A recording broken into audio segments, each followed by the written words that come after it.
कभी कभी इतिहास में कुछ ऐसे राज छुपे होते हैं जो सिर्फ तारीख की किताबों में नहीं बल्कि समुंदर की गहराइयों में दफन होते हैं। आज हम बात करेंगे एक ऐसी गुमनाम लेकिन शानदार सभ्यता की जिसने कभी अपने दौर में पूरी दुनिया को हैरान कर दिया था। एक ऐसा इलाका जिसे लोग सोने की धरती कहते थे, जिसका नाम था टाटिशिया, या जिसे पश्चिमी इतिहास में टाटेसोस कहा गया। एक ऐसी तहजीब जो इतनी अमीर थी कि उसके शहरों की दीवारें भी चांदी और तांबे से जड़ी थीं, मगर आज वो पूरी की पूरी सभ्यता मानो समुंदर के पेट में चली गई हो।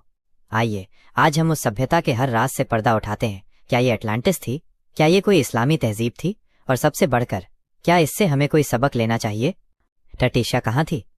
ताते हुए एक प्राचीन सभ्यता थी जो आज के दक्षिण पश्चिमी स्पेन और पुर्तगाल के बीच स्थित थी। इसका मुख्य इलाका था ग्वाडलक्विविर रिवर के मुहाने पर, जिसे अरबी में वाडी अल कबीर कहा जाता है। यही नदी अल अंदलुस के जमाने में मशहूर थी। यह क्षेत्र यूनानियों और फिनीशियनों के लिए बेहद अहम व्यापारिक बंदरगाह था। इतिहासकार मानते हैं कि टाटेसोस की स्थापना करीब 3000 साल पहले यानी 1000 ईसा पूर्व से भी पहले हुई थी। टार्टेटिया की दौलत और व्यापार।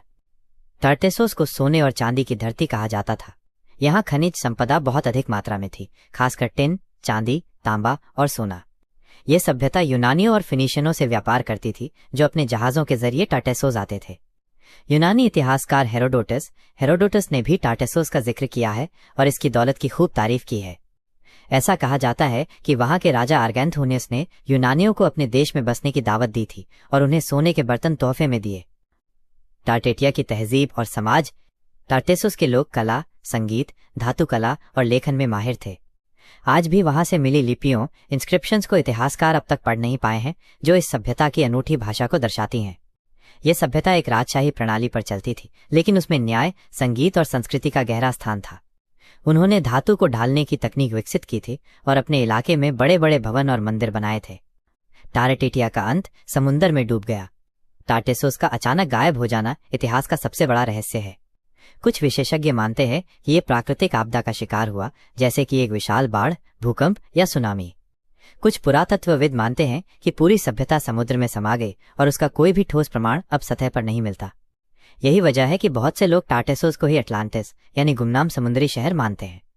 क्या टार्टेटिया इस्लामी तहजीब थी? टाटेसोस की शुरुआत इस्लाम से पहले की थी, लेकिन इसकी तबाही की वजहें कुरानी कौमों जैसी लगती हैं। तकब्बुर, घमंड, जरूरत से ज्यादा ऐशपरस्ती, अखलाकी गिरावट। इस्लाम में भी कई कौमें आईं जो बहुत ताकतवर थीं, आद, समूद, फिरौन, लेकिन जब उन्होंने हद पार की, अल्लाह ने उन्हें मिटा दिया। इसलिए टार्टेटिया की कहानी भी हमें यही बताती है, अगर कोई कौम दौलत, ताकत और तरक्की के बावजूद अल्लाह को भूल जाए तो उसका अंजाम तबाही है। टार्टेटिया की खोज आज भी जारी है। आज भी यूरोप के कई पुरातत्वविद और इतिहासकार टाटेसोस की तलाश में हैं। 2021 में स्पेन में एक खोज में कुछ 5000 साल पुराने पत्थर और संरचनाएं मिली, जिन्हें टाटेसोस से जोड़ा जा रहा है। सैटेलाइट इमेज, समुद्री ड्रोन और पुरातात्विक खुदाई से इस सभ्यता के कुछ निशान जरूर मिले हैं, लेकिन आज तक कोई पक्की पुष्टि नहीं हो सकी। आज के मुसलमान क्या सीखें? टाटिशिया हमें एक बड़ा सबक देती है। ताकत, दौलत और इमारतें हमें नहीं बचा सकती। जो कौमें अल्लाह से दूर होती हैं और इंसानियत भूल जाती हैं, उनका अंजाम मिटना है। अगर आज का मुसलमान भी अपने ईमान और तहजीब को न संभाले तो वो भी एक दिन टार्टेटिया की तरह दास्तान बन जाएगा, जिसे लोग याद तो करेंगे मगर सिर्फ किताबों में। तो दोस्तों, टार्टेटिया की कहानी सिर्फ एक प्राचीन सभ्यता की नहीं, ये इंसानियत के लिए एक आईना है। आज हम अपने हालात देख लें, हम सब टार्टेटिया बनने की राह पर हैं या नहीं। सोचिए, कभी हमारा अंडालुस था, कभी हमारा बगदाद था, आज सिर्फ खंडहर है। क्या हम संभलेंगे या तबाह होंगे? अगर ये वीडियो आपके दिल को छू गई हो तो इसे शेयर कीजिए ताकि और लोग भी इससे सबक लें।